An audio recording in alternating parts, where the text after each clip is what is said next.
Hello అండి, నమస్తే. Simply విజయ తెలుగు ఛానల్కి స్వాగతం. ఇవాల్టి వీడియోలో పైన క్రిస్పీగా లోపల సాఫ్ట్గా ఉండే టేస్టీ మినపరొట్టె ఎలా తయారు చేసుకోవాలో చూద్దాం. ఈ మినపరొట్టెని పచ్చళ్ళలోనే కాకుండా తేనె కానీ చెరుకు పానకంలో కానీ నంచుకుని తింటే చాలా టేస్టీగా ఉంటుంది. ఇది ఎలా తయారు చేసుకోవాలో ఇప్పుడు చూద్దాం. దీనికోసం ముందుగా మినపగుళ్ళు శుభ్రంగా కడుక్కుని నానబెట్టుకోవాలి. ఇక్కడ నేను 1 గ్లాసు మినపగుళ్ళు తీసుకున్నాను.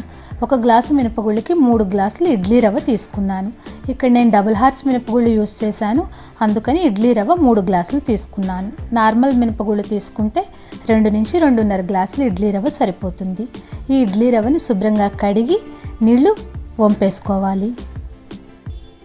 ఈ ఇడ్లీ పిండి నానాక పిండాల్సిన అవసరం లేకుండా నేనైతే ఏం చేస్తానో చూడండి.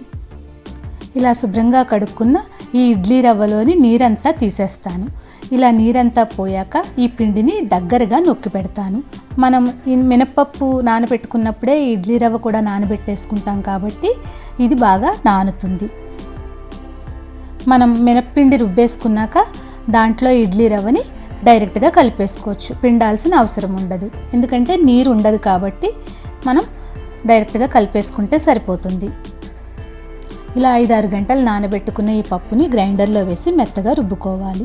ఇది మెత్తగా అయిందో లేదో తెలియడానికి ఇలా కొద్దిగా పిండిని తీసుకుని మనం నీళ్ళల్లో గనక వేస్తే ఆ పిండి నీళ్ళల్లో కలిసిపోకుండా విడిగా ఉంటుంది.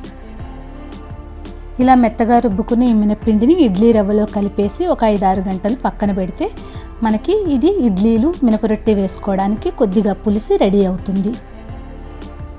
ఇప్పుడు ఈ ఇడ్లీ పిండితో మనం ఇలా సాఫ్ట్ ఇడ్లీలే కాకుండా మినపరొట్టె కూడా ఎలా వేసుకోవచ్చో చూద్దాం. ఇప్పుడు దీనికోసం మనం అడుగు మందంగా ఉన్న ఒక బాండీని స్టవ్ ఆన్ చేసి పెట్టుకోవాలి. ఇక్కడ నేను ఇండాలియం బాండీ తీసుకున్నాను. స్టీల్ బాండీ అయితే మాడిపోతుంది, అడుగు మందంగా ఉండాలి. నాన్ స్టిక్ అయినా బాగా వస్తుంది. ఇప్పుడు ఈ బాండీ బాగా వేడెక్కాలి. వేడెక్కాక 2 టేబుల్ స్పూన్స్ ఆయిల్ వేసుకుని ఆయిల్ కూడా కొద్దిగా వేడెక్కనివ్వాలి. అప్పుడు మాత్రమే మనం పిండి వేసుకోవాలి. ఇప్పుడు దీంట్లో 2 గరిటెల ఇడ్లీ పిండి వేసుకోవాలి. మనకి పెద్ద మినపరొట్టె కావాలనుకుంటే ఇంకో 2 గరిటెలు కూడా వేసుకోవచ్చు. నేనైతే చిన్న మినపరొట్టెలే ప్రిఫర్ చేస్తాను. దీని మీద మూత పెట్టి స్టవ్ సిమ్లో ఉంచి 5 నిమిషాల తర్వాత మూత తీసి చూసుకోవాలి. ఇప్పుడు ఈ మినపరొట్టె రెండో వైపు తిప్పడానికి రెడీగా అంచులు విడి ఈజీగా వస్తుంది. ఇప్పుడు దీన్ని రెండో వైపుకు తిప్పి అంచుల వెంబడి 1 స్పూను ఆయిల్ వేసుకోవాలి. మళ్ళీ మూత పెట్టేసి ఒక 4 నిమిషాల తర్వాత మళ్ళీ మూత తీసి చూసుకోవాలి.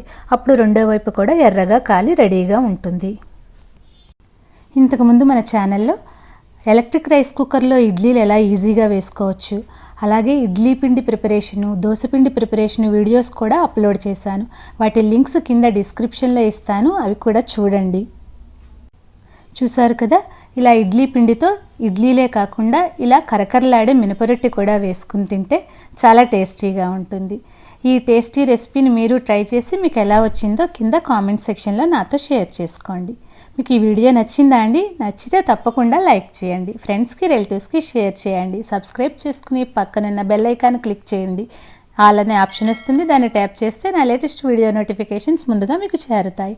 Thank you for watching.